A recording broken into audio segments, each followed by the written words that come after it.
예, 하나님의 말씀을 받들어 봉독하겠습니다. 하나님의 말씀은 마태복음 5장 1절에서부터 4절까지의 말씀을 받들어 읽겠습니다. 마태복음 5장 1절에서부터 4절까지의 말씀입니다.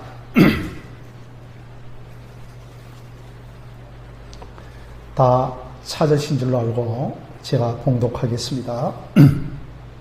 예수께서 무리를 보시고 산에 올라가 앉으시니 제자들이 나아온지라. 입을 열어 가르쳐 이르시되 심령이 가난한 자는 복이 있나니 천국이 그들의 것이며 애통하는 자는 복이 있나니 그들이 위로를 받을 것이며. 아멘. 오늘도 우리 주님의 이름으로 오신 여러분들을 환영하고 또한 아직도 비대면으로 참여하는 하늘신 교회 모든 근속들에게 삼위 하나님의 크신 은혜가 임하기를 간절히 축원드립니다. 저는 최근 몇 주간에 예수님의 팔복에 대하여서 묵상을 많이 했습니다. 그 팔복 중에 애통하는 자는 복이 있나니 그들이 위로를 받을 것임이라고 하는 애통의 복을 묵상하였습니다. 여러분들이 아시다시피 팔복 중에 제일 첫 번째 복은 심령이 가난한 자의 복입니다. 심령이 가난하다라고 하는 것은 내가 영적으로 내 영적인 처지와 형편이 너무나 가난한 자임을 아는 복입니다. 나는 지금까지 인격과 자질과 품성이 어느 정도 좋다고 생각했는데 모든 부분에서 부패한 죄인이었구나. 나는 영적으로 가진 것이 아무것도 없는 것을 아는 심령, 이런 자를 가리켜 심령이 가난한 자라고 말하는 것입니다. 성도 여러분, 이 가난한 영적인 심령은 결코 우리 인간의 스스로로 가질 수 없는 품성입니다. 어느 날 성령님이 내게 임하여 이 마음을 가지게 해 주셨습니다. 성령 하나님께서만 이 마음을 창조해 주시기 때문에 심령이 가난한 마음을 가진 자를 가리켜 먼저 복되도다라고 선언하시는 것입니다. 그래서 원어를 보면 복되도다 심령이 가난한 자여, 이렇게 되어 있습니다.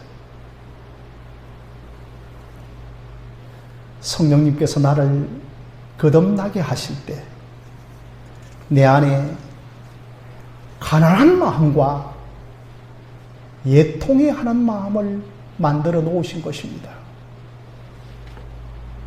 성도 여러분, 이 가난한 마음은 내가 스스로 개발해서 만들어지는 성품이 아닙니다. 우리가 알고 있듯이 세상 도덕적인 품성과는 이 가난함이 틀린 마음인 것입니다. 일반적으로 우리가 알다시피 저 사람의 마음이 가난하다라고 하는 것은 겸손한 마음을 가진 정도로 알고 있지만, 성경에서 말씀하고 있는 가난함은 나는 정말 하나님 앞에 가진 것이 아무것도 없다고 하는 것을 아는 마음을 가난한 마음이라고 하는 것이죠. 요즘 우리 한국 사회에서는 개인이 채무를 도저히 감당할 수 없을 때는 파산 선언을 하면 법적으로 보호를 받는 제도가 있습니다. 여러분, 심령이 가난하다고 하는 것은 내가 영적인 파산자임을 아는 것입니다. 여러분, 우리에게 그리스도의 영이신 성령이 오시면 제일 먼저 성령이 하시는 사역이 내 영혼의 상태를 보여줍니다. 내 영혼의 상태를 알게 하십니다. 요한계시록에 보면 요한계시록에 7개의 교회가 나오는데 그 중에 특별하게 라오디게아 교회는 자기 자신들의 가난함과 공고함과 묻는 것을 알지를 못했습니다. 자칭 자신들 스스로가 영적으로 부유하고 부자라고 생각을 하였습니다. 어느 날 성령이 오셔서 우리의 영적 처지를 조명해 주시며 내가 가진 것이 아무것도 없는 영적인 파산자이구나. 내가 가진 것이라고는 죄밖에 없구나. 이 죄에서 누가 나를 건져주랴. 이것이 여러분 영적인 가난함입니다. 이때부터 그 심령은 자신의 영적인 가난함 때문에 부끄러워하기 시작합니다. 오늘 우리 장로님이 기도하실 때 말씀을 들을 때 회심의 은혜를 달라고 했습니다.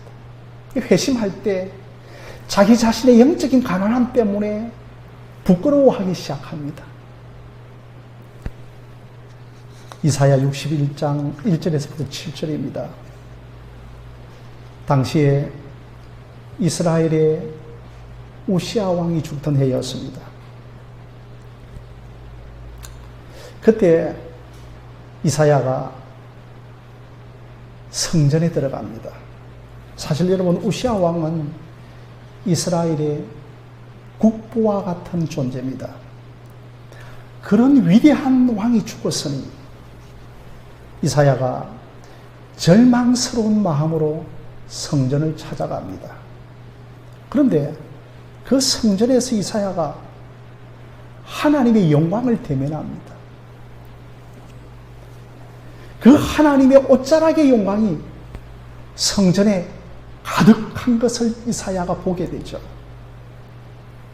성도 여러분, 우리가 하나님의 옷자락의 영광만 보아도 얼마나 영광스럽겠습니까?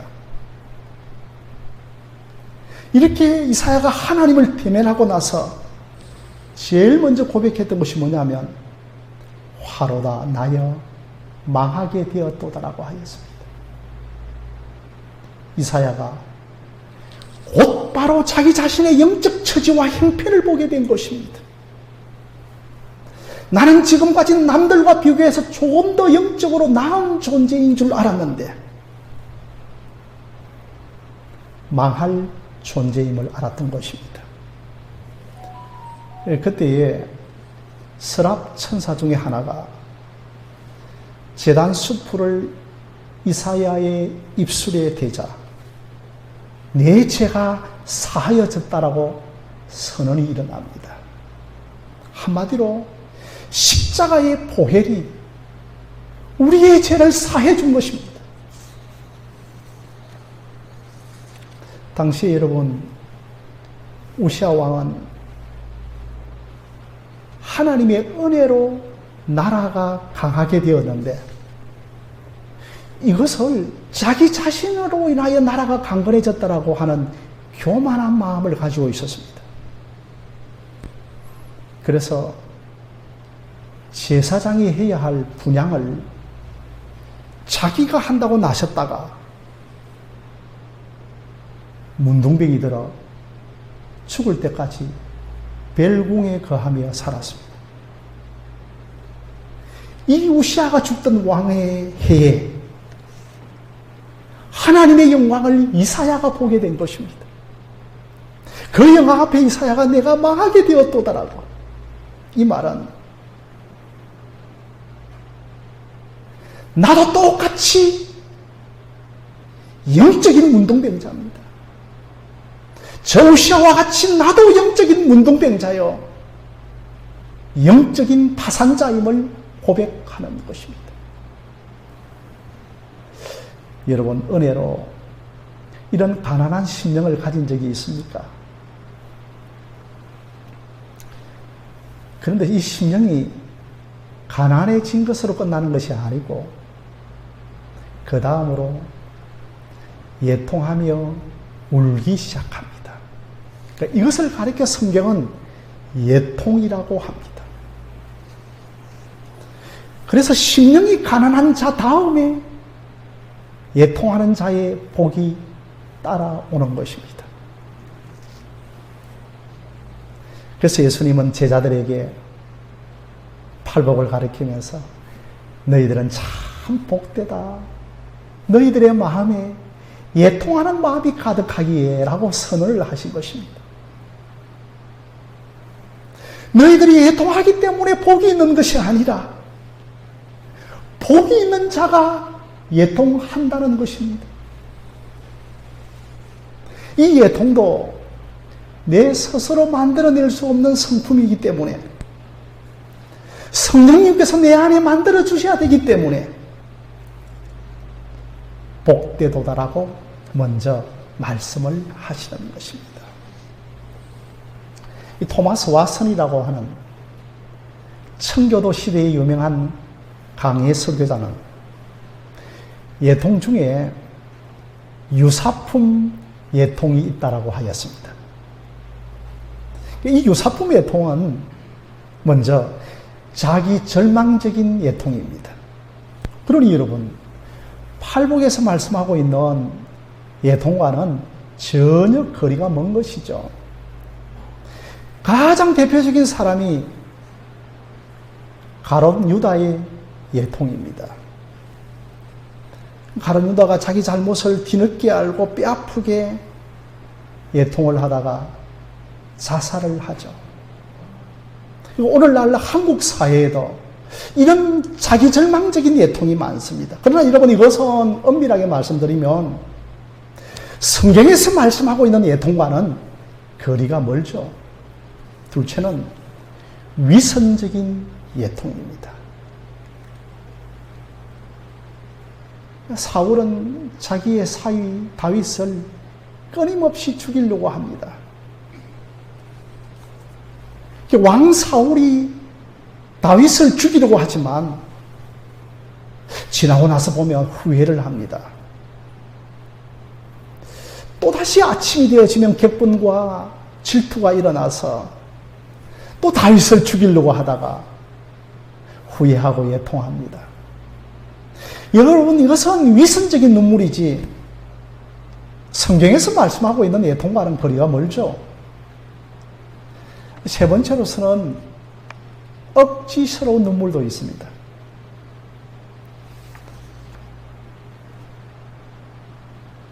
가인이 동생 아벨을 죽이고 났는데 하나님께서 가인에게 너는 땅에서 유리하는 자가 될 것이라고 했습니다. 그러자 가인이 하나님, 내 죄의 형벌이 너무 무거워서 내가 견딜 수 없습니다라고 울부짖습니다.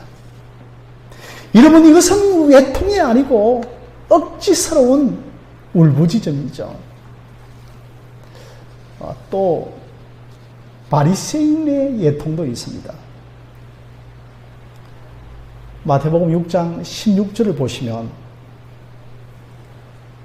이 바리새인들이 금식을 하면서 일부러 슬픈 기색을 보이고 사람들에게 보이려고 자기의 얼굴을 흉하게 합니다. 이거 예통이 아닙니다.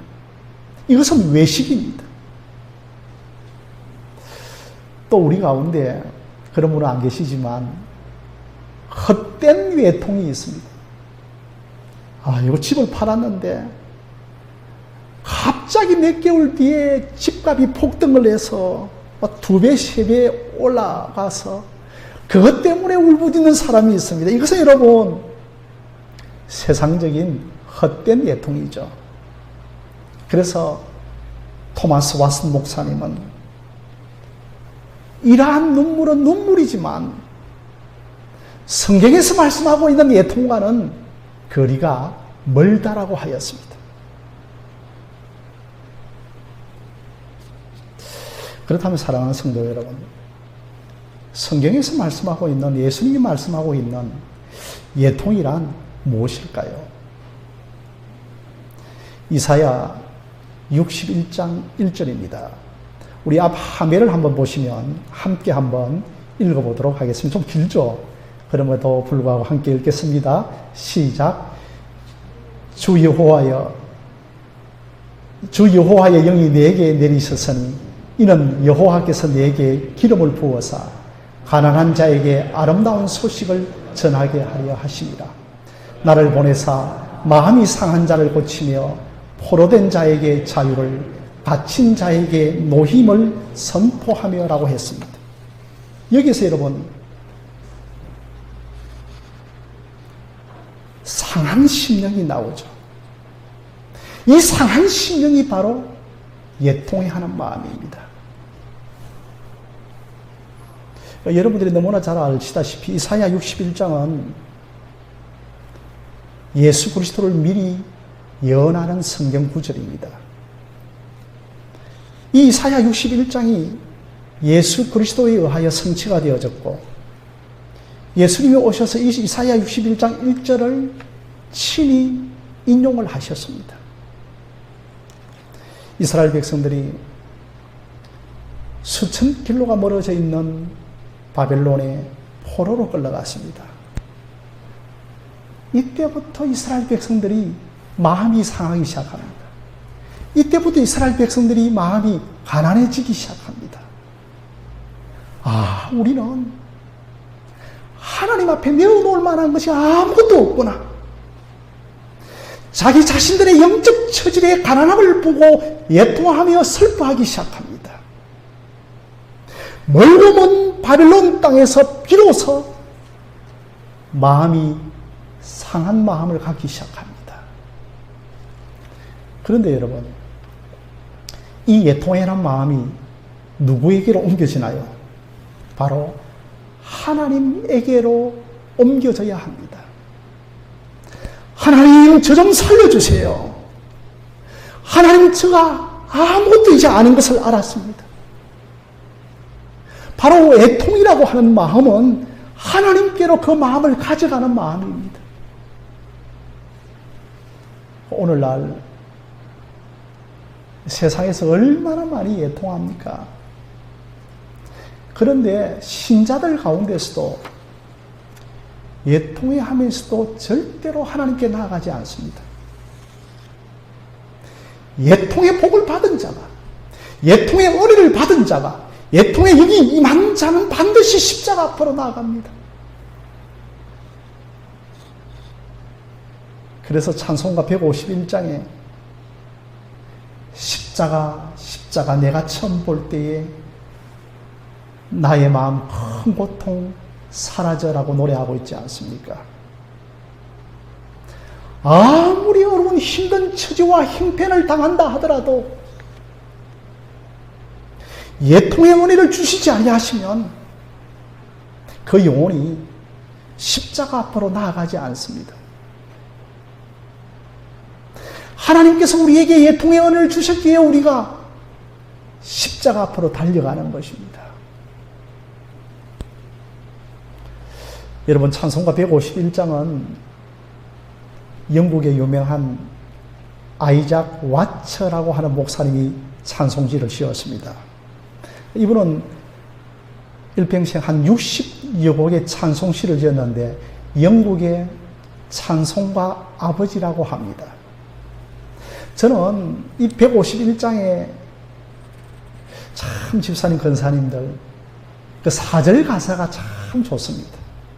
제가 찬양을 잘 못하지만 널 울어도 그 은혜 다 갚을 수 없어 나 주님께 몸 바쳐서 주의 일 힘써리 십자가 내가 처음 볼 때에 나의 마음의 큰 고통 사라져 오늘 믿고서 내 눈 밝았네 참 내 기쁨 영원하도다. 저는 찬송가 151장이 저의 삶을 이끌어주는 영혼의 멜로디라고 생각합니다. 사람들이 저에게 목사님은 어떤 찬송을 좋아합니까? 라고 하면 서슴없이 찬송가 151장입니다. 만왕의 왕 내 주께서 그렇게 말할 정도가 되었습니다.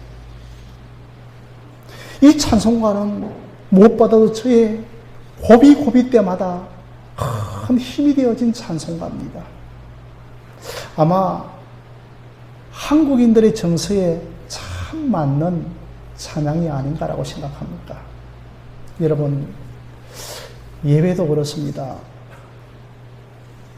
어느 통계조사를 내어보니까 당신들이 예배에 왜 참여하십니까? 라고 하는 조사에 가장 1위가 편안함과 위로를 얻기 위하여 찬송한다고 했습니다.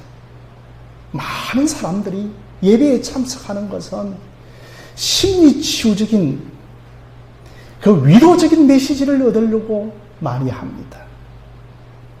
정말 예배 가운데 애통하고 자복하고 회개하는 심령을 찾아보기가 어렵습니다. 그런데 여러분, 야고보서 4장 9절 말씀을 화면을 통하여 보시면 뭐라고 말씀하고 있는가 하면 너희의 웃음을 애통으로, 화면이 안 나오나요? 너희의 즐거움을 근심으로 바꿀지어다라고 그렇게 말씀을 하고 있습니다. 화면을 조금만 더 틀어놓아 주시면 바로 옮기지 마시고요. 그래서 정말 우리에게 위로를 얻으려고 하는 우리에게, 여러분, 야고보서 4장 9절은 딱 찬물을 끼얹는 구절 아닙니까? 예배를 통하여 자신의 모습을 분명히 본 사람은 슬퍼하고 애통하기 시작합니다. 이사야도 성전에서 자신의 모습을 보고 화로다, 내가 망할 존재다, 내가 영적 운동병자임을 선언을 한 것입니다. 여러분, 예수님 당시에 마태복음 5장을 팔복을 설교하시는데 이 설교를 들었던 가장 1차적인 청중들이 누구인가 하면 유대 종교인들이었습니다. 이 유대 종교인들은 나는 흠이 없는 자로다, 나는 율법으로 완전한 자로라고 하는 자부심을 갖고 있었습니다. 그러니 이들이 애통해야 할 이유가 전혀 없는 것이었습니다. 그렇지 않습니다, 여러분. 예수의 영이 우리에게 임하면, 성령이 우리에게 임하면 제일 먼저 가난한 심령이 되어지고 애통하기 시작합니다. 사도행전 2장에서 오순절 마가의 다락방에 성령이 임합니다. 그때 그 성령을 받고 제일 먼저 베드로가 설교를 하기 시작하죠. 그러면서 베드로의 설교의 제일 마지막이 뭐냐면 너희가 십자가에 못 박은 그리스도가 하나님께서 주와 그리스도가 되게 하셨도다라고 하는 이 선언을 합니다. 그때 베드로의 설교를 들었던 자들이 마음에 찔림을 받고 제일 첫 번째 하는 고백이 어찌할꼬 우리가 어찌할꼬 예배당에 와서 성령께서 나를 조명해 주시고 비추어 주실 때 내가 예수 그리스도를 죽였구나, 내가 예수 그리스도를 십자가에 살인했구나, 내가 영적 살인자임을 알게 될 때 우리에게 첫 번째 반응은 어찌할꼬, 우리가 어찌할꼬. 이게 여러분 애통해 하는 마음입니다. 탄식하기 시작합니다. 그 베드로의 십자가의 복음을 들고 애통하기 시작했습니다. 저는 한국 교회의 부흥이 강단에서 말씀이 선포되어질 때에 우리가 어찌할꼬 애통하는 역사가 일어나기를 소망해 봅니다. 초대교회 때 스데반이 순교할 때도 그러하였습니다. 놀라운 것은 스데반이 순교할 때 그 현장에 사울 즉 바울이 있었습니다. 바울이 얼마나 예수를 핍박하는 자였습니까? 그런데 그 현장에 바울에게 성령이 임하자 바울은 꼬꾸라집니다. 한평생 그때부터 바울이 예통하며 살기 시작합니다. 이렇게 여러분 바울에게 예통의 영이 임하였기 때문입니다. 성경에서는 참 사랑하는 성도 여러분, 눈물이 많이 기록되어 있습니다. 제일 기억이 나는 통곡이 뭐냐 하면 여러분도 아시다시피 히스기야의 눈물입니다. 어느 날 선지자 이사야가 찾아와서 내가 죽을 병에 걸렸고 얼마 살지 못할 것이라고 하는 이 청천벽력 같은 소식을 듣고 그는 성전의 벽을 바라보며 통곡하기 시작합니다. 그리고 하나님께 15년의 생명의 연장을 받습니다. 또한 여러분 아시다시피 느헤미야의 눈물이 있습니다. 느헤미야가 폐허가 되어진 성터를 바라보며 성전 재건을 위하여 눈물을 흘립니다. 그러면서 참된 성전이신 예수 그리스도에게 그의 눈이 모아지기 시작합니다. 그렇습니다. 우리의 눈물이, 우리의 예통이 예수 그리스도에게로 모아지지 아니하면 헛된 예통입니다. 신자라 하여서 고난을 비껴갈 인생은 아무도 없습니다. 그러나 우리가 예통하면서 그리스도에게로 모아지지 아니하면 신자의 예통은 아무런 유익이 없는 예통입니다. 그리고 성전에서 통곡한 대표적인 사람이 여러분들이 아시다시피 다윗 왕입니다. 바세바를 뿜하고 우리아를 살인하고 일생일대의 큰 죄를 범합니다. 그런데 어느 날 나단 선지자가 찾아와서 자신의 죄를 지적하자 다윗의 전 존재가 무너집니다. 얼마나 깊이 회개하고 애통했던지 시편 51편에 나는 모태에서부터 죄악 중에 출생하였다라고 고백합니다. 그러면서 다윗은 이 애통을 넘어 누구를 바라봅니까? 이미 다윗 시대 때 다윗은 예통을 넘어 그리스도 예수를 바라봅니다. 예수여, 나 좀 살려주십시오. 저 물고 먼 그리스도 예수의 십자가가 아니면 나 살 수 없습니다. 라고 예통하기 시작합니다. 이것이 여러분 팔국에서 말하는 예통이고, 이런 예통이 있으면 행복자라고 말을 하는 것입니다. 내 안에 아무런 의가 없구나. 예수님 내 인생에 오세요. 예수님의 의가 필요합니다. 내가 가진 거라고는 아무것도 없는 옵니다. 성도 여러분, 우리 예통의 목적지는 예수 그리스도이십니다. 예통을 통하여 내 인생의 위로는 예수 그리스도만 되어야 합니다. 지집사님, 마건사님, 예수 그리스도만이 내 인생의 위로가 될 줄로 믿습니다.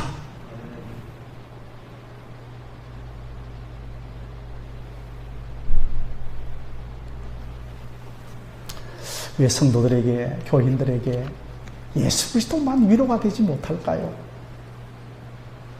한 번도 우리가 영적으로 예통다운 예통을 해본 적이 없기 때문입니다. 이게 여러분 회심입니다. 그래서 예통하는 자는 복이 있나니 그들이 위로를 얻을 것이니라고. 내가 위로를 얻는 것이 더 소중한 것이 아니라 위로를 주시는 분이 예수 그리스도라는 것입니다. 이게 여러분 핵심 포인트입니다.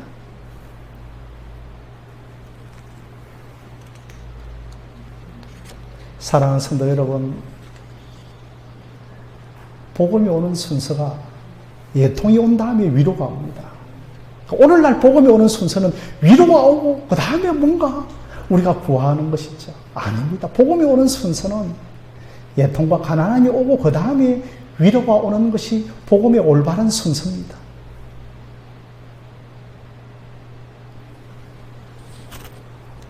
(1956년) 남미 에콰도르에서 일어난 일입니다.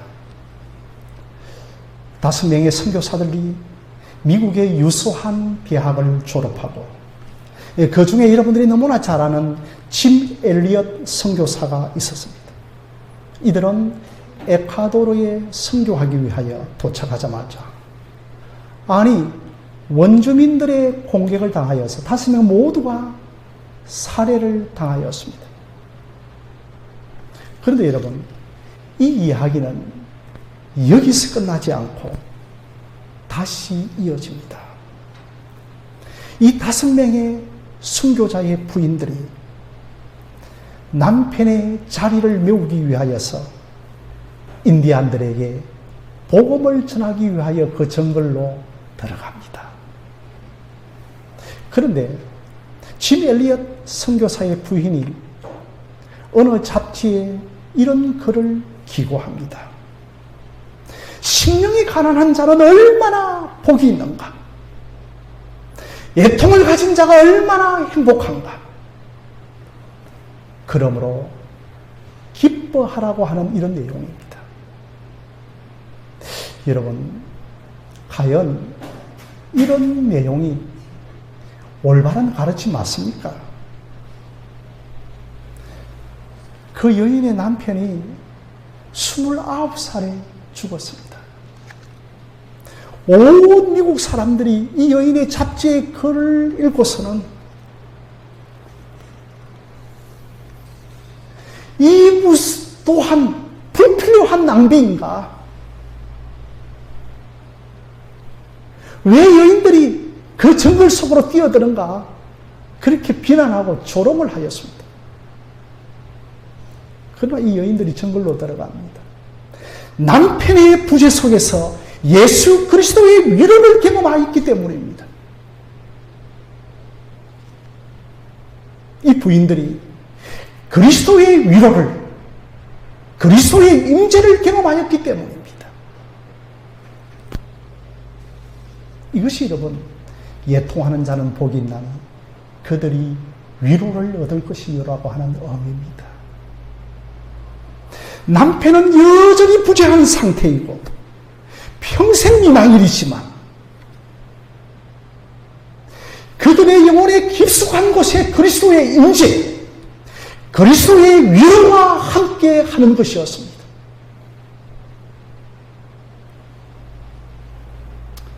사랑하는 성도 여러분, 예통은 포로에서 풀려나고 고향으로 돌아오는 것이 큰 위로이기도 하지만 우리가 지독한 슬픔 속에서 가장 위로는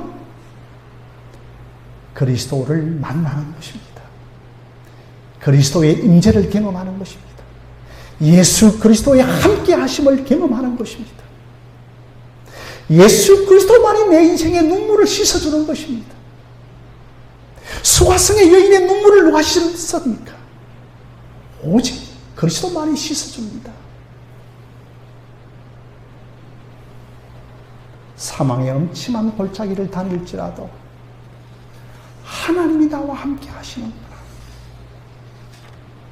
사랑하는 성도 여러분, 어렵고 힘든 코로나의 힘든 상황 가운데서도 그리스도의 위로와 그리스도의 임재를 경험하고 이 힘든 가운데서도 그리스도 예수를 인격적으로 만나는 은혜가 있기를 주님의 이름으로 부탁드립니다. 하나님의 침묵이 부재가 아닙니다. 하나님은 우리의 인생에 침묵하시는 것 같아도 여전히 역사하십니다. 내 슬픔 속에 여전히 함께 하십니다. 이번 한 주간도 삼위 하나님의 임재가, 삼위 하나님의 위로가 삼위 하나님의 함께 하심을 통하여서 믿음으로 살아내는 저와 여러분들이 되어지시기를 주님의 이름으로 간절히 축원드립니다. 우리 함께 찬양하는 시간을 갖도록 하겠습니다. 찬송가 151장을 드리겠습니다.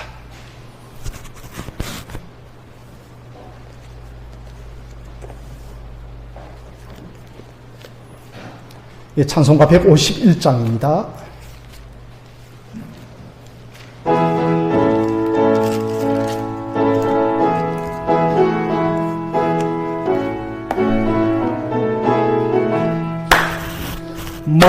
만왕의 왕 내 주께서 왜 고쳐 당했나 이 벌레 같던 날 위해 거보혈하련 아멘. 십자가 내가 처음 볼 때에 나의 맘의 큰 고통 사라져 오늘 이곳서 내는 밝았네 참 내 기쁨 영원하도다. 주 십자가 못 박히면 속죄하마린가 그 긍휼함과 헌언에 말할 수 없도다. 십자가 내가 처음 볼 때에 나의 맘의 큰 고통 사라져 오늘 이곳에 내은 밝았네 참 내 기쁨 영원하 널 울어도 그 은혜 다 갚을 수 없네. 나 주님께 몸 바쳐서 주의 인성 아멘. 십자가 내가 처음 볼 때에 나의 마음의 큰 고통 사라져 오늘 이곳에 내 눈 밝았네 참 내 기쁨 영원하도다. 자비로우신 하나님 아버지, 우리에게 예통의 은혜를 주시기를 원합니다. 성령이여 날마다 우리를 조명하여 주시사 우리 안에 가진 것이 아무것도 없는 영적 가난한 자임을 보게 하시고 그것 때문에 예통하며 눈물 흘리며 가슴을 치며 자복하는 회개하는 그 은혜를 우리에게 허락하여 주시기를 원합니다. 시대가 가면 갈수록 아버지 예통하며 자복하며 눈물을 흘리는 때가 사라져가고 있고 우리의 기도 속에 눈물이 말라버렸던 적이 너무나 오래되었습니다. 하나님의 존전에 떨려 눈물로 회개하며 가슴을 치며 예통하는 그 예통의 은혜를 허락하여 주시옵소서. 오늘도 귀한 예물을 들고 주의 존전에 나왔습니다. 예통하는 마음으로 바칠 것 없고 드릴 것 없습니다마는 나의 예통의 마음을 받아달라고 하는 그 심령이 가장 부요한 헌금인 줄로 믿사오니 날마다 가난한 심령으로 예통하는 심령으로 주의 존전으로 달려오는 우리의 예물이 되게 하시고 우리의 미래가 되게 하시고 예통의 부흥을 하늘신 교회에 부어 주시옵소서. 이 모든 것을 우리 구주 예수 그리스도의 이름으로 기도드리옵나이다.